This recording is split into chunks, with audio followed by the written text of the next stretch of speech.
I sat in my car outside our house for 20 minutes, the divorce papers burning a hole in my briefcase. 3 years of marriage, and it had come to this. My hands gripped the steering wheel so hard my knuckles turned white, and I couldn't bring myself to walk through that front door one more time. Sarah and I had been high school sweethearts.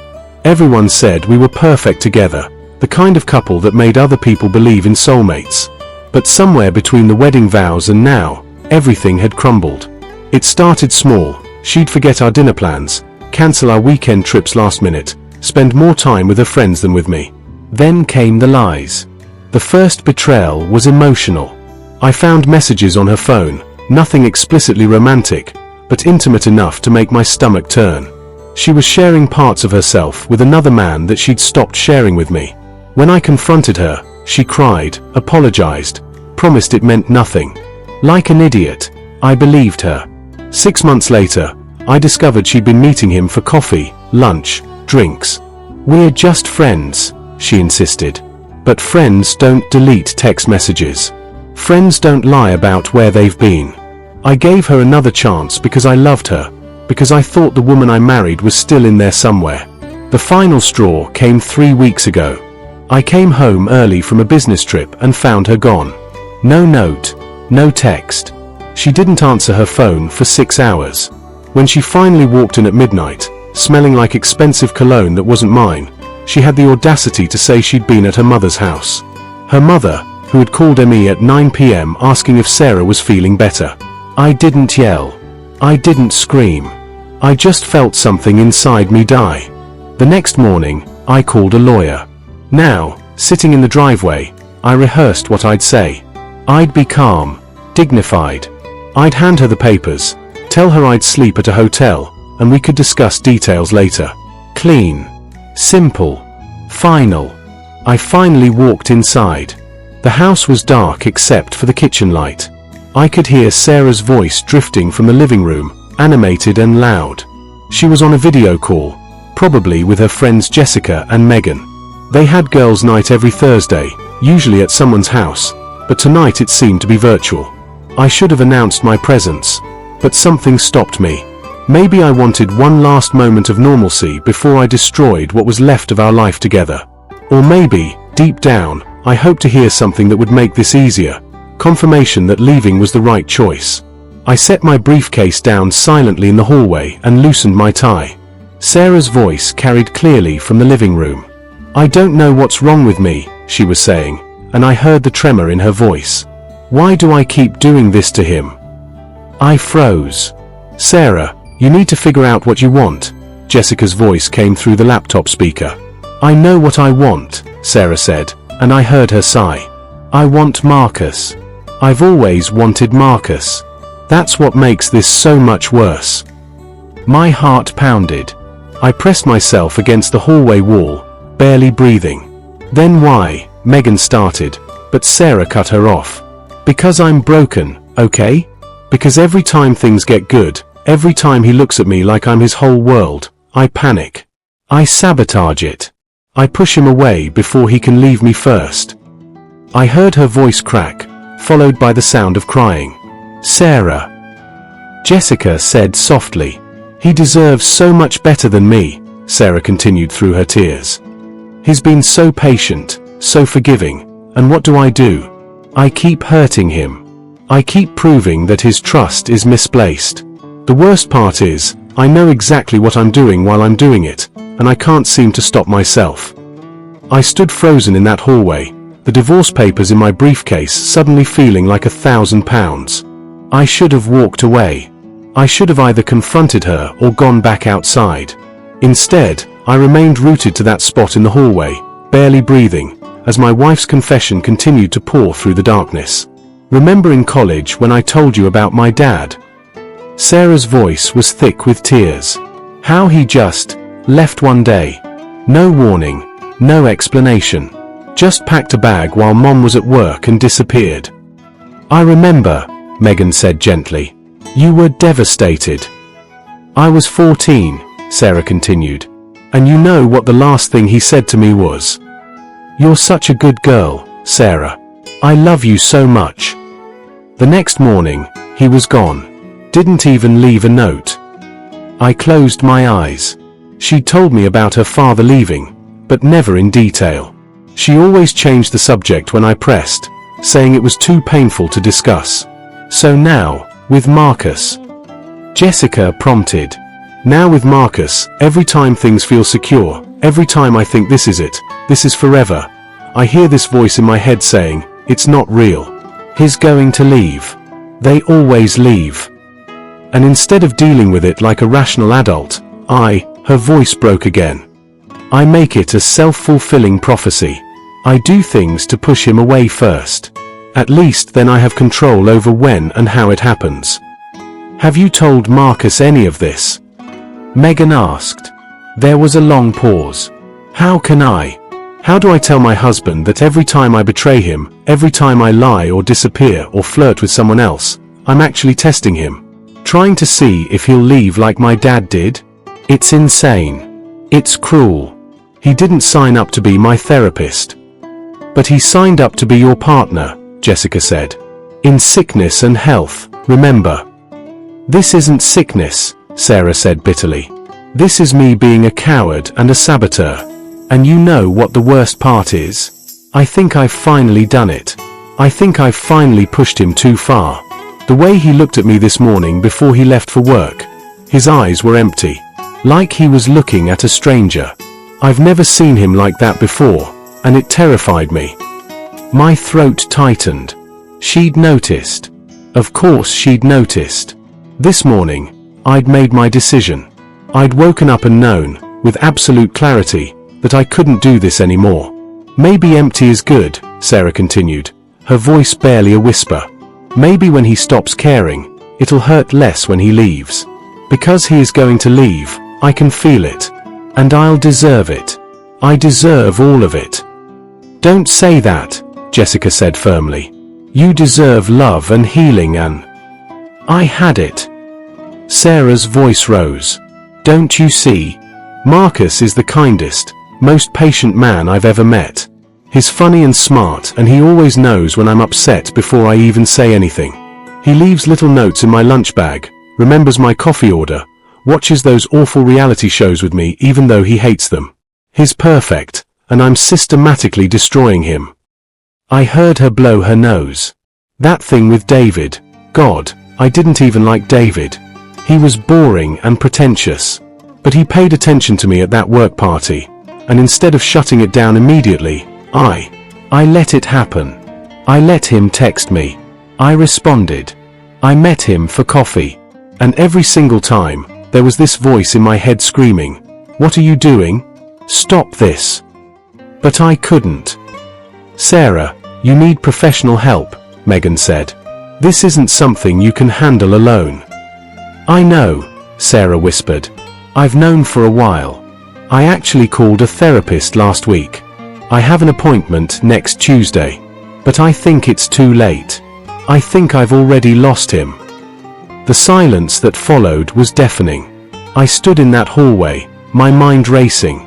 Everything I thought I knew about the past 3 years suddenly shifted. The betrayals I'd seen as calculated cruelty were actually, what? Self-destruction? A desperate attempt to control the uncontrollable? Have you noticed him pulling away? Jessica asked. He's been distant for weeks, Sarah said. He doesn't touch me anymore unless I touch him first. He works late. He sleeps on his side of the bed like there's a wall between us. And I did this. I built that wall brick by brick with every lie, every betrayal, every time I chose my fears over our marriage. So fight for him, Megan urged. Tell him all of this. Be honest. And say what? Sarah's laugh was bitter. Sorry, I've been emotionally cheating and lying for 3 years, honey, but it's because of daddy issues. That's not an explanation. It's an excuse. And Marcus deserves better than excuses. She was right. I did deserve better than excuses. But as I stood there in the darkness, listening to my wife dissect her own demons, I realized something that changed everything. She knew. She knew exactly what she was doing and why, and she hated herself for it. That didn't erase the pain. It didn't undo the betrayals. But it complicated everything. I remained in the hallway for another 10 minutes as Sarah's conversation with her friends drifted into plans for her therapy appointment and half-hearted reassurances that maybe things weren't as bad as she thought. But I could hear the defeat in her voice. She'd given up. Maybe that's what gave me courage. Knowing that she expected me to leave might make having the conversation easier. I picked up my briefcase and walked deliberately toward the living room, making sure my footsteps were audible. Sarah's head snapped toward me as I appeared in the doorway. Her laptop was open on the coffee table, her friends' faces visible on the screen. Her eyes were red and swollen, mascara streaked down her cheeks. She looked terrified. "Marcus," she said, quickly wiping her face. "I didn't know you were home. I thought you were working late." "Flight got in early," I said neutrally. I looked at the laptop. "Hey, Jessica. Megan." "Hi, Marcus," they said in awkward unison. "I should go," Sarah said, reaching for the laptop. "No," I said, surprising myself. "Don't hang up on my account. I just need to grab some water." I walked to the kitchen, my mind spinning. I'd heard everything. Now what? Did I tell her? Did I pretend I'd heard nothing and just hand her the papers? Did I use what I knew to hurt her the way she'd hurt me? I stood at the sink, letting the water run, trying to organize my thoughts. The woman in that living room was broken, yes, but she was also self-aware. She knew she needed help and was seeking it. The question was it too late? Could I survive more betrayals while she figured herself out? Did love mean staying through this, or did self-respect mean walking away? I heard Sarah say goodbye to her friends and close the laptop. Silence fell over the house like a heavy blanket. I turned off the water and walked back to the living room. She was still on the couch, hunched over, staring at her hands. She looked small and defeated in a way I'd never seen before. "Sarah," I said quietly. She looked up at me, and fresh tears spilled down her cheeks. "I'm sorry," she whispered. "For what specifically?" I asked, and I heard the edge in my voice. "Everything," she said. "All of it. I'm so sorry, Marcus." I set my briefcase down and sat in the armchair across from her, not on the couch beside her. The distance was deliberate, and she noticed. Her face crumpled. "How long have you been home?" she asked suddenly, her eyes widening. I could have lied. Instead, I said, "Long enough." The color drained from her face. "You heard." "I heard," I confirmed. She covered her face with her hands. "Oh God. Marcus, I brought divorce papers," I interrupted. I opened my briefcase and pulled out the manila envelope, setting it on the coffee table between us. "I was going to give them to you tonight." Sarah stared at the envelope like it was a snake. Her whole body trembled. "Okay," she whispered. "Okay. I understand. I'll sign whatever you want. You don't even have to stay. I can go to Jessica's and—" "I said I was going to give them to you," I interrupted again. Past tense. Her head snapped up. "What?" "I don't know what I'm going to do now," I admitted. 3 hours ago, I was certain. I had reached my limit. I was done. And then I stood in that hallway and heard you take yourself apart, piece by piece, explaining all the ways you've been sabotaging us. "It's not an excuse," she said quickly. "I know it's not. Understanding why I did something doesn't make it hurt you less." "No, it doesn't," I agreed. "But it does change things." "How?" she asked desperately. "How does it change anything?" I leaned forward, resting my elbows on my knees. "Because for 3 years, I thought you were doing this to me. Like I was the target. Like you wanted to hurt me. But you're not trying to hurt me at all, are you? You're trying to survive your own fears, and I'm just collateral damage." She flinched. "That's not better, Marcus." "I know," I said. "But it's different." I paused, choosing my words carefully. "I heard you say you made an appointment with a therapist." She nodded. "Tuesday at 2 p.m. I was going to tell you about it this weekend. I was going to." She trailed off, fresh tears falling. I was going to try to fix myself before I lost you completely, but I guess I'm too late. I stared at the divorce papers. I don't know if you're too late. I honestly don't know. What I do know is that I can't keep living like this. I can't keep wondering if you're lying to me, where you are, who you're with. I can't keep feeling like I'm not enough. You are enough, she said fiercely. Marcus, you're more than enough. This was never about you being inadequate. It was always about me being broken. Then fix yourself, I said bluntly. Not for me. For you. Because whether we stay married or not, you need to deal with this. She nodded, wiping her eyes. I will. I promise I will. Don't promise me anything, I said, standing up. Promises don't mean much anymore. I saw her wince, but I couldn't bring myself to soften the blow. I was raw and hurt and confused. I'm going to stay at Mike's for a while, I said, referring to my best friend. I need time to think without being in this house, in this marriage, in this situation. Okay, she whispered. And Sarah? I paused at the doorway. If you contact David or anyone else while I'm gone, if you do anything that even remotely looks like sabotage, I'm done. No second chances. No explanations. Done. I won't, she said. I swear, Marcus, I won't. I nodded and walked toward our bedroom to pack a bag, leaving the divorce papers on the coffee table. Unfinished business. Mike's spare bedroom smelled like laundry detergent and loneliness. I'd been there for 3 weeks, and in that time, Sarah had respected my request for space. She sent exactly one text, 2 days after I left, at therapy. You were right. I need this. Take all the time you need. I love you. I didn't respond. The first week, I was angry. Righteously, justifiably angry.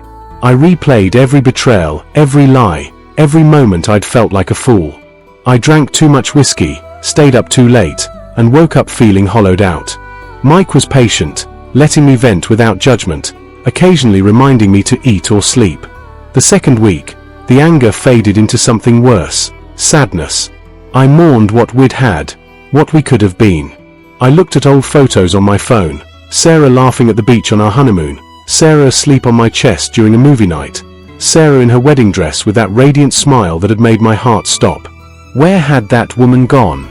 Or had she ever really existed? The third week, I started to think clearly. I made a list of pros and cons, like I was analyzing a business decision instead of my marriage. It felt cold and clinical, but it was all I could manage. Reasons to stay. I still loved her, or loved who she used to be. She was getting help. She understood her problems. We had history. Marriage was supposed to be for better or worse. Reasons to leave. The betrayals were real, regardless of her motivations. Trust, once broken, was nearly impossible to rebuild. I deserved a partner who didn't use me as a testing ground for her abandonment issues. I was tired. So tired. The list didn't help. My heart and my head were at war, and I was the casualty.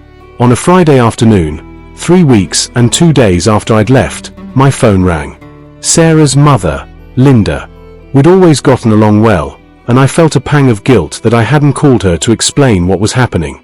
Marcus, dear, she said when I answered. Can we meet for coffee? Please.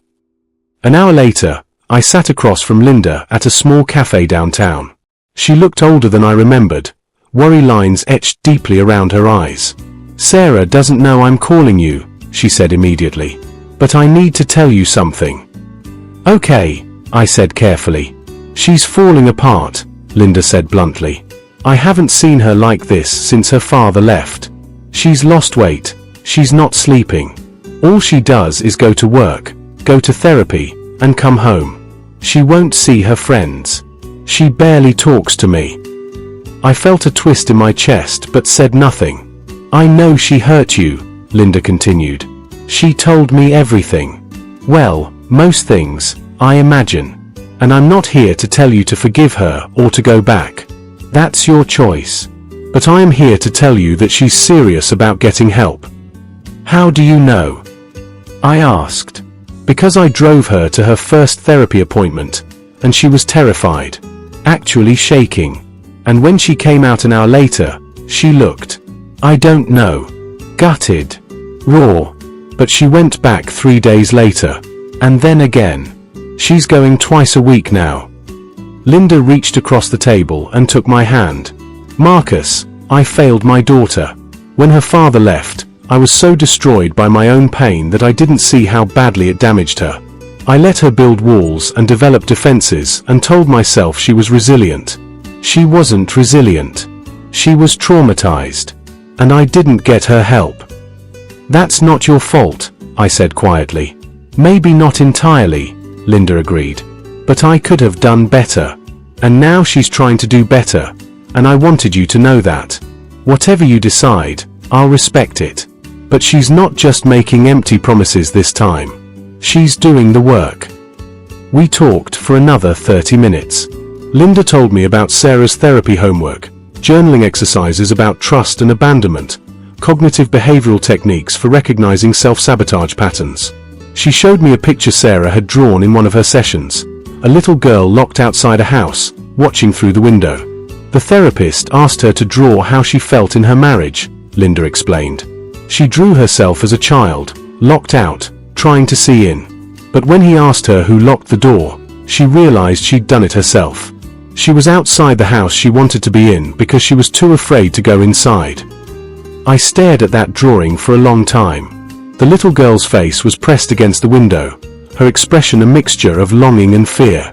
Inside the house, Sarah had drawn a simple scene, 2 people on a couch, close together, at peace. I should go, I said finally, my voice rough. Linda squeezed my hand. Whatever you decide, Marcus. Just decide.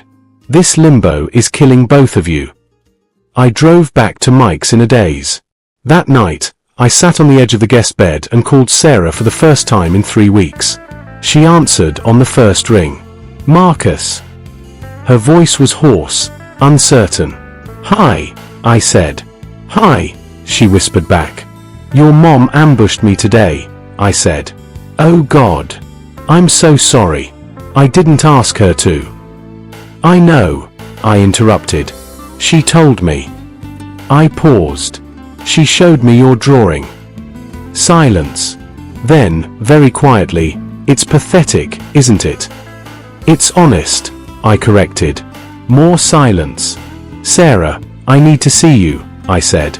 I need to talk, really talk, and I can't do it over the phone. Okay, she said immediately. When? Tomorrow. Lunch at Bruno's. Our favorite Italian restaurant, where we'd had our first date. I'll be there, she promised. After we hung up, I sat in the darkness, wondering if I was making a mistake. But Linda was right about one thing, the limbo had to end. Tomorrow, I'd either start to forgive, or I'd say goodbye.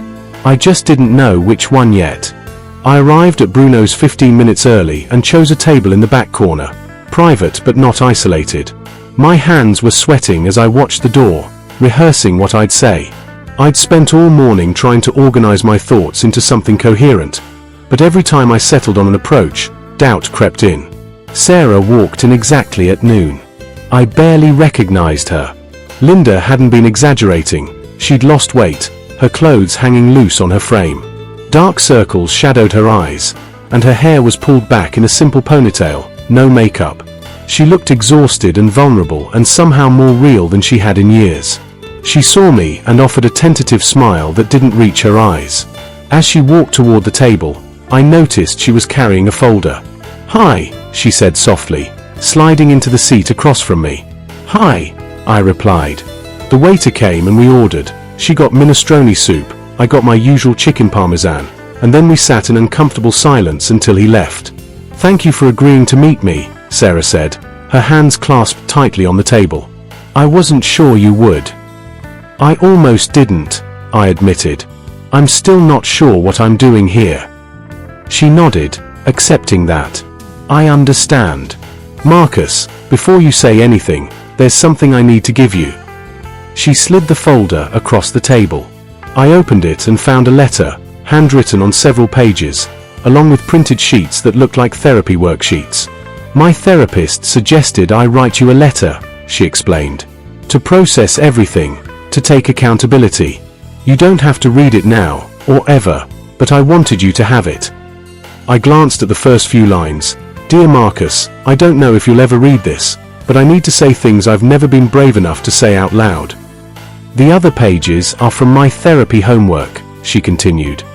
"I wanted you to see that I'm serious. That I'm not just saying I'm getting help, I'm actually doing it." I closed the folder and set it aside. "Sarah, I heard what you told your friends. I understand why you did what you did. But understanding doesn't make it hurt less." "I know," she said, tears already forming in her eyes. "God, Marcus, I know. And I'm not asking you to forgive me. I'm not even asking you to come back. I need you to know that I see it now. I see what I did to you, to us, and I'm so sorry." "Sorry isn't enough," I said, and she flinched. "I need to know that it won't happen again. But how can I trust that? How can I trust you?" "You can't," she said bluntly. "Not right now. Trust isn't given, it's earned, and I haven't earned it. All I can tell you is that I'm working on becoming someone trustworthy. Someone who doesn't destroy the things she loves." The waiter brought our food. Neither of us touched it. "Tell me about therapy," I said finally. "Really tell me." For the next hour, Sarah opened up in ways she never had before. She told me about her first session, how she'd broken down within 10 minutes, how the therapist had asked her to trace back the first time she'd felt the need to push someone away, and she'd remembered being 15, dating a boy named Chris who told her he loved her, and she'd immediately broken up with him because love meant leaving. She told me about the exercises, tracking her thoughts when she felt the urge to sabotage, identifying triggers, learning to sit with discomfort instead of creating chaos. She showed me her journal, pages filled with raw, painful insights. "The hardest part," she said, her voice cracking, "was admitting that I've been living in fight-or-flight mode for 17 years. Every relationship, every friendship, every moment of happiness, I've been waiting for the other shoe to drop. And when it didn't drop on its own, I kicked it down myself.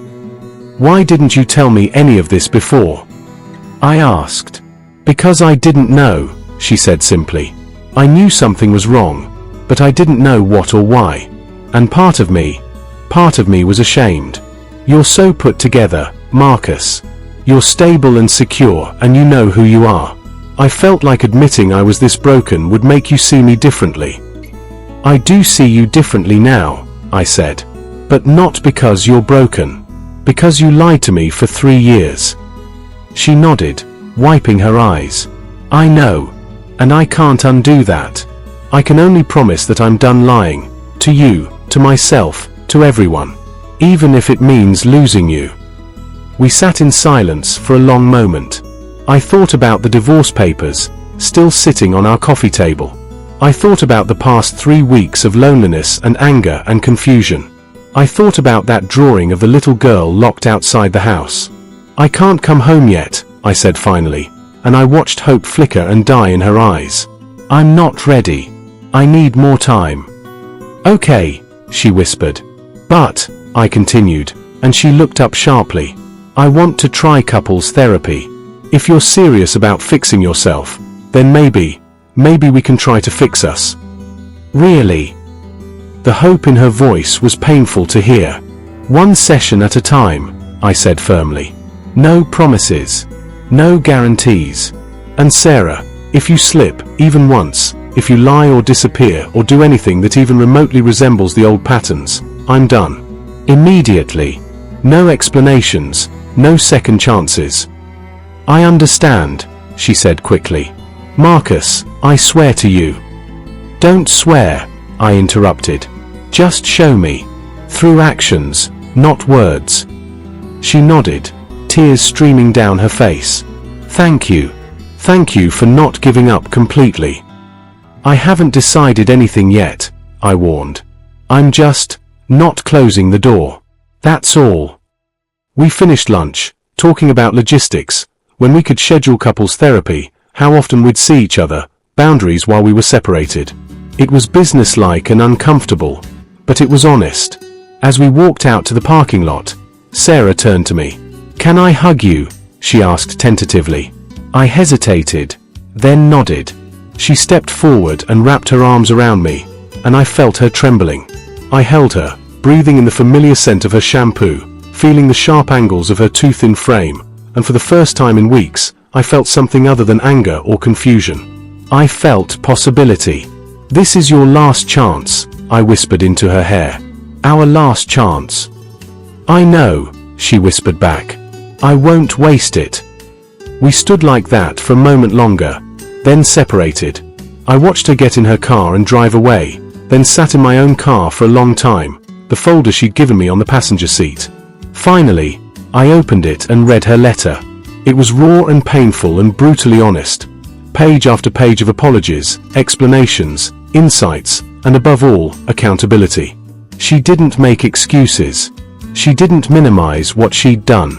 She simply laid out the truth. She had hurt me, she knew why, and she was committed to changing. The final paragraph made me cry. "Marcus, you asked me once what I was so afraid of, and I said nothing. I lied. I'm afraid of everything. Losing you, losing myself, being abandoned, being trapped, being happy, being sad. I'm afraid that if I let myself fully love you and be loved by you, the universe will punish me by taking you away. I'm afraid that I'm fundamentally unlovable and you'll eventually see that and leave. So I made you leave first, in small ways, over and over, to prove to myself that I was right. But I wasn't right. I was just scared. And I'm done letting fear destroy my life. If you can find it in yourself to give me another chance, I promise to spend every day proving that I can be the wife you deserve. And if you can't, I understand. I'll sign the papers with no resistance and wish you every happiness. You deserve it. You've always deserved so much better than what I gave you. I just hope I can become better. For you. For me. For us. With all my love, Sarah." I folded the letter and started my car. I didn't know if our marriage would survive. The road ahead would be difficult. Therapy, rebuilding trust, navigating old wounds. Maybe we'd make it. Maybe we wouldn't. But for the first time in months, I felt like we had a chance. Not because the problems had disappeared, but because we were finally facing them honestly. I drove back to Mike's apartment, but this time, I was already thinking about going home. Not today. Not tomorrow. But someday. When we were ready. When she had proven herself. When I had healed enough to risk trusting again. The divorce papers could wait. We had work to do first. 3 months later, Sarah and I renewed our vows in a simple ceremony at the same church where we'd gotten married. This time, though, we knew what we were promising. Not perfection. Not a fairy tale. Just two imperfect people choosing, every day, to do the hard work of loving each other. The little girl in Sarah's drawing had finally unlocked the door and stepped inside the house. And this time, I was there to welcome her home.